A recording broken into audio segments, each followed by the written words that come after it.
So the Euros, huh? We gotta talk about it. So as one of my previous videos, we did a predictor for Euro 2020 on who I thought would win it and get through the groups and knockout stages and all that kind of stuff. I thought I'd revisit that and see how I did, you know what I mean? See if my predictions were good, see if I was completely off and all this kind of stuff. And also while we're doing that, we can talk about the teams and the individuals and the tournament as a whole, and England of course. But as always, if you enjoyed today's video, please leave a like, it'd be much appreciated. Thank you as always for supporting the channel. I know the videos have been a bit inconsistent recently, but there's a lot of content coming, obviously the Euros being over, and our FIFA 22 news on the horizon, and there coming some videos about that in the future. But I know the last like month or two has been a bit tough with videos because I kind of stopped playing FIFA altogether because FIFA 21 sucks. But anyways, a new video about that if you want to check it out. But we're going to talk about the Euros today and my predictions. Were they correct or were they completely wrong? Right, so here we have my group stage predictions. You can see we got it. Group A with Italy getting correct, by the way. Oh, not bad, isn't it? Easy. Switzerland, Wales the wrong way round, and Turkey getting last. And it's kind of funny, right? Because I was getting flamed in the comments and on Twitter and on Twitch chat as well for saying, oh Sam, you got Turkey wrong. Oh my god, they're going to win the group. They're not going to come last. What are you talking about? I was like, no. Hold on a minute. Look at this. All right, look at this over here. You can see Turkey fourth and I got it right. Relax. All right, Turkey.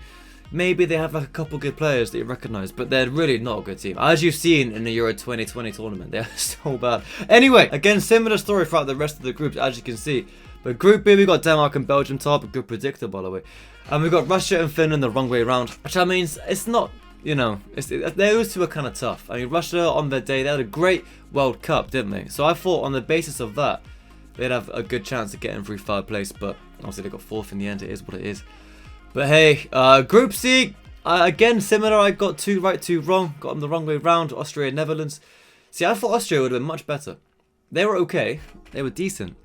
But Netherlands as well, I thought they did very well. They were surprising. I didn't think Netherlands would do that great. Obviously, get through the group, because you look at their group, they got Ukraine and North Macedonia. I thought they would have won those 2 games. But, yeah, they got first in the end, so well played to them. Not bad at all, not bad at all. The Dutch were impressive at some points, I'm not going to lie. Group D, I know, obviously being England, got top, nice and easy. Croatia got through. Now, even though Scotland got a 0-0 win against England, I still think they do better than them. I thought they get third. Obviously, they got fourth in the end. It is what it is. But Czech Republic came out from nowhere, obviously, because of Schick. He got joint top scorer, didn't he? I believe. It's crazy. So, yeah, he was a mad one. He was the reason that they did third place and got through to the latter stages of the tournament. But England, Croatia, top 2, I did quite well there. Group E is kind of where I suffered a lot, as you can see. It's Spain, Poland, Slovakia, Sweden. The only one I got right was Slovakia, which is kind of mad, really. But out of all those teams, I thought Slovakia was the only one that maybe may have come, I don't know, last or something. But yeah, I was very bad at Group B, clearly. Group F was a bit tricky again, not because of first and second, but I'll show you now. I think we've seen a little bit. There you go, you can see it now. But not because of first and last, but second and third. I think Portugal and Germany, it was like whoever turns up on the day. And on the day, Germany turned up against Portugal. Obviously, put Germany 1-4-2. So that was the game changer there, which kind of toppled the group and made Germany finish second. But again, we got first and fourth right. Not bad, not bad. But yeah, in the third place teams, I didn't get any. The only one I got right was Slovakia, I believe. So I didn't get many third place teams right at all. No, actually, Ukraine and Slovakia are my third place teams. That was it.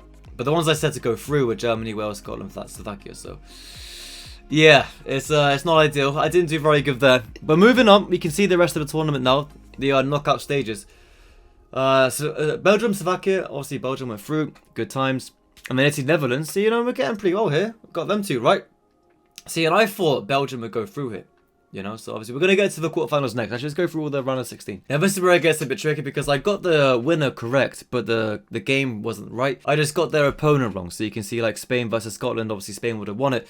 And I thought they would have got through, but obviously they didn't go against Scotland, did they? So, and England against Portugal didn't happen either. So I got all these wrong, as you can see. We've got Switzerland and Denmark here. Obviously, Denmark won that one. Let's go. But obviously, they didn't go against Germany because Austria didn't play Germany either. So this is where it gets a bit tricky. I didn't do very well here at all because my predictions were for different teams in a round of 16. And if you get that one wrong, then obviously from then on, you're basically kind of screwed for the rest of the points. I didn't do very well here, though. Obviously, Italy beat Belgium, didn't they? That was just crazy, by the way. So well played to them. But yeah, that was. I mean, obviously, when at the beginning of the tournament, with Italy getting through the group so easily, everyone thought they were like dark horses. They would have been, oh, they have a chance of winning. They got a good shout. They could win it. But when they stormed the rest of the competition, obviously beating Belgium and then going through that game, so yeah, Italy beat some very, very good opponents on their route to the final. But as you can see, my predictions here are basically all wrong. I didn't do very well here because I got basically the rest of the whole round of 16 was wrong, which means the rest of it afterwards is also wrong.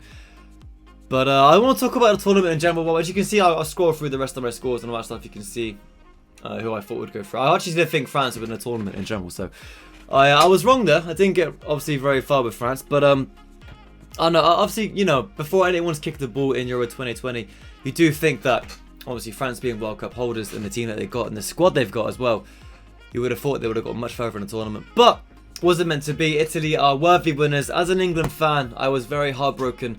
It was as I recorded this video, it was 24 hours ago. Actually, it's 8 o'clock right now. So 24 hours ago, Luke Shaw was about to score to make it 1-0. It was kind of mad. That was honestly that moment. Just about tips. Remember the 2018 World Cup semi-final when Kieran Trippier scored that free kick for England against Croatia, and you thought, holy shit, England are going to a final. This moment in the final tips that moment completely. Obviously, being in the final and scoring in it 2 minutes in as well.